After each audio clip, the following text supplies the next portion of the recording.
पर साची बात हमारी पुकारे आर्य समाज के हिंदू जाति पर पुकारे आर्य समाज के हिंदू जाति पर मानो चाहे ना मानो पर साची बात हमारी पुकारे आर्य समाज के हिंदू जाति पर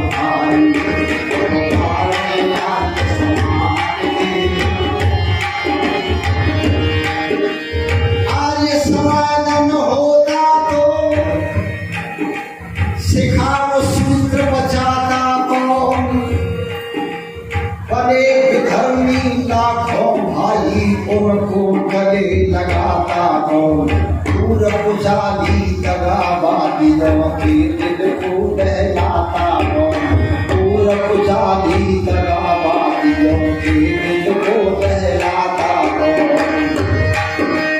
वेद विरुद्ध मतों की किसने ही संपूर्ण उखारी पुकारे आर्य समाज की हिंदू जाति पर पुकारे आर्य समाज की हिंदू जाति पर कोई माने चाहे ना माने पर साची बात हमारी पुकारे आर्य समाज की हिंदू जाति पर।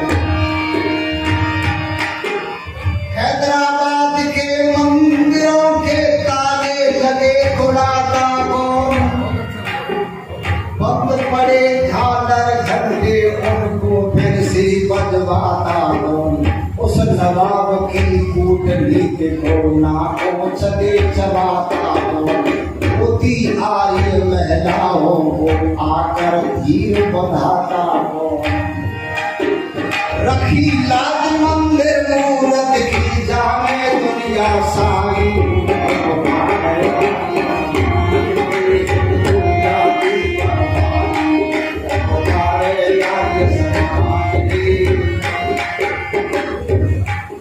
सन 1939 में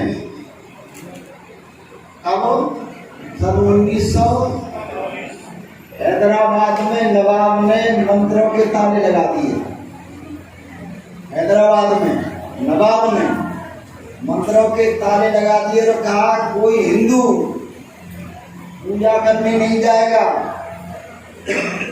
आरती नहीं करेगा, दीपक नहीं जलाएगा, जी भोग नहीं लगाएगा, मंदिरों के ताले बंद। लोगों ने कहा पूजा कहाँ करे, अब कहाँ जाए। नवाब ने कहा यदि गए तो जेल में डाल दूंगा। वो लोग रह गए भाई अब क्या करें, कैसे पूजा करेंगे। किसी की हिम्मत नहीं पड़ी। फिर लोगों ने कहा भाई ये मंदिरों के ताले खुले तो खुले कैसे। सुबेदार राजेंद्र जी मान से आए, इसको रुपया दे रहे और सम्माननीय जनरल जी आए हाथरस से इनके बेटे की बहू सांसद रही पिछले दिनों आर्य है। जब चर्चा कर रहे थे कहने लगे हमको तो आर्य समाज ने जीवन दे दिया। आइए सुनो, जब कोई पूजा पाठ करने नहीं गया मंदिरों में तक कैसे करें, अब देवताओं को कैसे भोग लगाओ, देवता तो भूखे ही कई दिन हो गए। हमारी समाज ने कहा कि हम बचाओ तुम्हारे देवताओं को, तो बताओ महाराज तुम बचाओ, उनको देवताओं को मानते रहे इनको पर। हमारी समाज ने कहा माने चाहे नहीं पर हमारे महान पुरुषों की मूर्ति है, महान पुरुषों की मूर्ति है। आर्य समाज ने क्या किया, सन 1939 में आंदोलन किया, सत्याग्रह, जत्था बना करके चलो, टोल बना करके। और जत्था में कौन थे, हैदराबाद के पंडित नरेंद्र, हैदराबाद के पंडित नरेंद्र, बड़ा भाई गांव गांव से टोल बना करके आर्य समाज जा रहे हमारे मंदिरों के ताले खोलो। हैदराबाद में नवाब ने कहा तुम कौन? आर्य समाजी। नवाब ने कहा तुम आर्य समाजी तो मूर्ति को मानते नहीं, तुम्हें क्या मतलब मंदिरों के ताले खुलवाने से, तुम्हें भोग लगाने से क्या मतलब? आर्य समाजी ने कहा ये मंदिर हमारे और मूर्ति हमारे महापुरुषों की, हम क्या खिलाते नहीं पर मूर्तियों की रक्षा यादगार के लिए मूर्ति होती है, हम तो इनको बचाएंगे और ताले खुलवाएंगे। नवाब ने कहा मैं जेल में डाल दूंगा, डाल दे। और सारे देश के सत्याग्रह किया, गांव गांव से पुल बना करके गए और नवाब ने जेल में डाल दिए आर्य समाजी। बैठ जा बेटे। आर्य समाजी जेल में डाल दिए, जेलें भर गई, टोल के टोल जा रहे। और जेल में जो भोजन दिया जाता आर्य समाजियों को पता है, वो कोई जिल्लानी मर गए जो गए थे, बहुत दिन हो गए। भोजन जो दिया जाता तो आटे में, बाजरे के आटे में सीमेंट मिला दिया जाता। बाजरे के आटे में सीमेंट मिला करके रोटी खिलाई। तो आर्य समाज ने क्या किया, तुम ये आटा मत मिलाओ, सीमेंट की रोटी कर दो, उन्हें खा जाएंगे पर मंदिरों के ताले तोड़वा के जाएंगे। हम जो है ताले खुलवा के जाएंगे। नवाब ने देखा तोड़ के तोड़ आ रहे, 27 आदमी आर्य समाज के मर गए। तो सत्याग्रह में कितने मरे? 27 आदमी। नवाब ने देखा तोड़ के तोड़ आ रहे, भाई अब झुकना पड़ेगा। नवाब झुक गया और आर्य समाजी से कहा, लो आर्य समाजियों, ये मंदिरों के ताले की चाबी तुम जीते, हम हारे और ये देवता तुम्हारे। हैदराबाद में नवाब को झुकना पड़ा। आर्य समाज ने किया बलिदान। मैं क्या कह रहा था, हैदराबाद के मंदिरों के ताले लगे तोड़ाता कौन, और बंद पड़े झालर घंटे उनको फिर से बजवाता कौन? आर्य समाज ने मूर्ति तोड़ी गई, मूर्ति की रक्षा की है। वो क्या कहते हैं, आर्य समाज मूर्ति को नहीं मानते, हम मानते हैं यादगार के लिए। और तो ध्यान रखना, इतना मानते हैं बहनों भाइयों की मूर्ति की तुम पूजा करते हो, हाथ जोड़ते हो, ये मूर्ति तुम्हारी रक्षा नहीं करेगी, तुम्हें मूर्तियों की रक्षा करनी, यह सुनो, यह ध्यान रखो। आर्य समाज ये कहता है मूर्ति तोड़ता नहीं, मूर्तियों की रक्षा तुम्हें करनी पड़ेगी, ये तुम्हारी रक्षा नहीं करेगी। और तुम इनके भरोसे बैठे रहे तो देश लुट जाएगा, लुटा, बहुत कुछ लुटा। आंखें खोलो, आर्य समाज का बहुत बड़ा उपकार है, आर्य समाज ने बहुत काम किया है। उन लोगों ने, जो लोग चले गए उनके बड़े तपड़ त्याग है, उनके तप त्याग में कहाँ तक बताऊं, इतिहास भरा पड़ा है।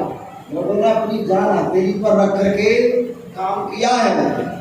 आर्य समाजी कोई बन गया तो कुएं पर नहीं चढ़ने देते थे, कहीं भी आर्य समाज बन गया, आर्य समाज बन गया तो क्या कहते थे, तो भगत जी कौन सा नाम है, सरगमा के रहने वाले भगत जी,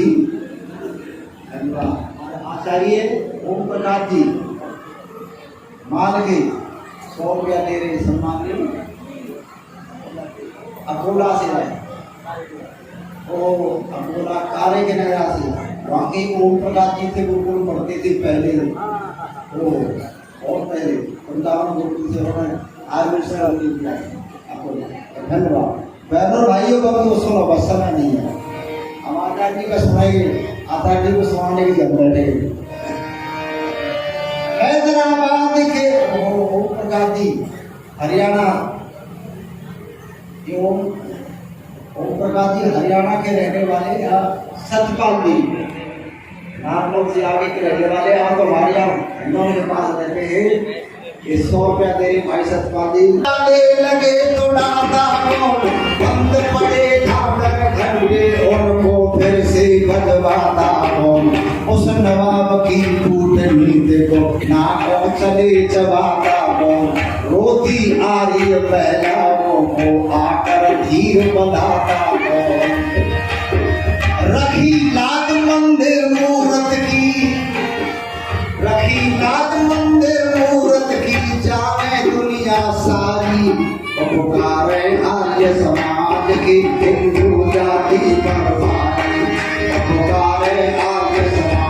के हिंदू जाति पर भारी। आर्य समाधान होता तो, आर्य समाधान होता तो कन्या गुरुकुल खुलवाता कौन, सीता वेदवती वाला फिर से अधिकार दिलाता कौन, अष्टावर्षी अवैध गौरी का भ्रम दूर भगाता कौन, सबसे पहले एक्ट शारदा बोलो पास कराता कौन। आर्य समाज का इतिहास सुनाए, 3 दिन तक पूरा नहीं होगा। आर्य समाज का इतिहास सुनाए, 3 दिन तक कार्य किए नहीं, परंतु सज्जनों हम तथाकथित पार्टियों में बढ़ करके सब कुछ भूलते चले जा रहे हैं। जिन्होंने काम किया, भाई योगेंद्र जी कामा से 100 रुपया दे रहे, धन्यवाद। बंधुओं, आर्य समाधान होता तो कन्या गुरुकुल खुलवाता कौन, सीता वेदवती वाला फिर से अधिकार दिलाता कौन, अष्टावर्षी भगीत गौरी का भ्रम भगाता कौन, सबसे पहले एक शारदा बोलो वास कराता कौन, बच्चों की बर्बादी रोकी काम किया हितकारी, और पुकारे आर्य समाज के हिंदू जाति पर भारी, और पुकारे आर्य समाज के हिंदू जाति पर भारी।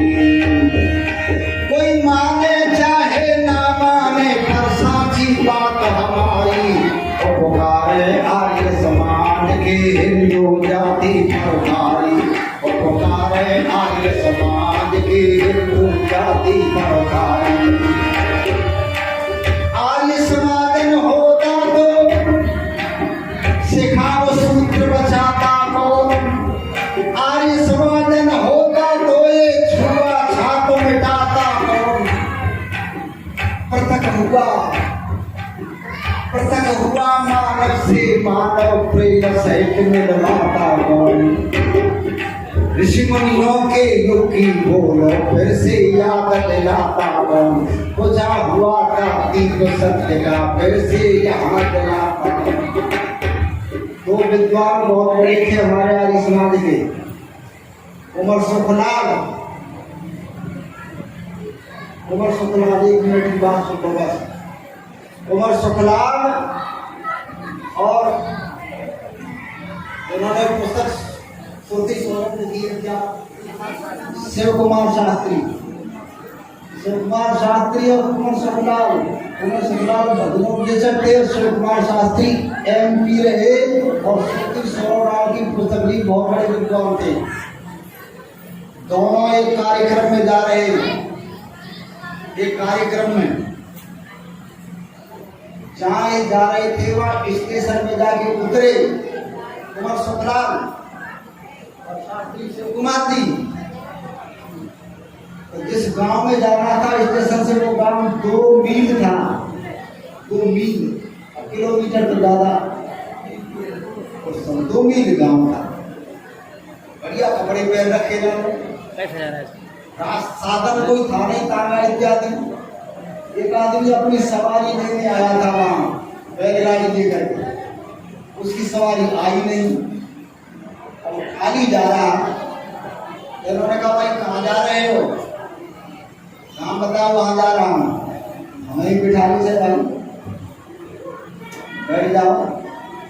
दोनों बैठ गए, सुखलाल जी बता रहे थे, सुखलाल जी के साथ रहा कुछ दिन, सुखलाल जी बता रहे हो, दोनों बैठ गए बैलगाड़ी में। तो गांव के नजदीक पहुंचे तो हमने कहा भाई बहुत बहुत धन्यवाद, तेरे को बहुत बहुत धन्यवाद, हमें बैठाना है। उसने कहा तुम जाओगे कहाँ, या आर्य समाज का दलता हो रहा है उसमें जाएंगे। आर्य समाज में उतर देती,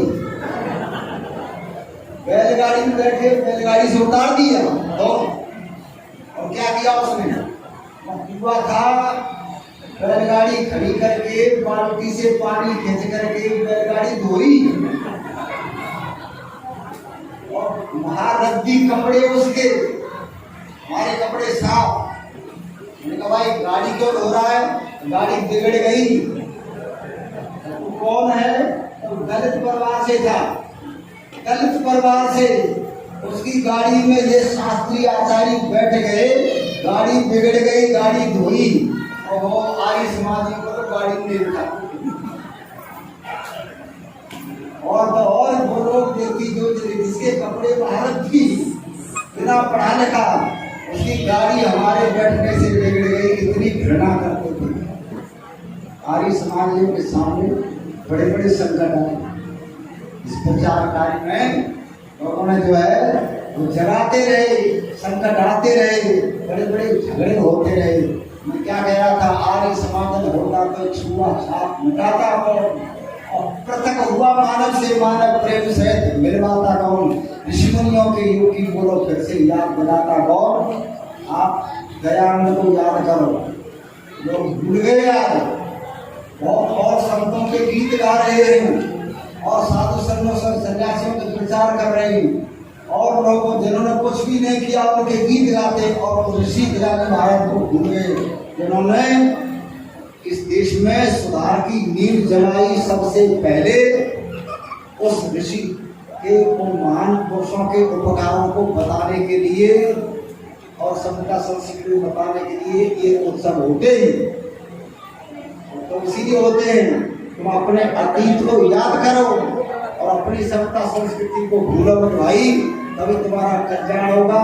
इस पर का चलते आए, इस पर चलो। किसी ने आपकी भलाई है। आपने बहुत बहुत धन्यवाद।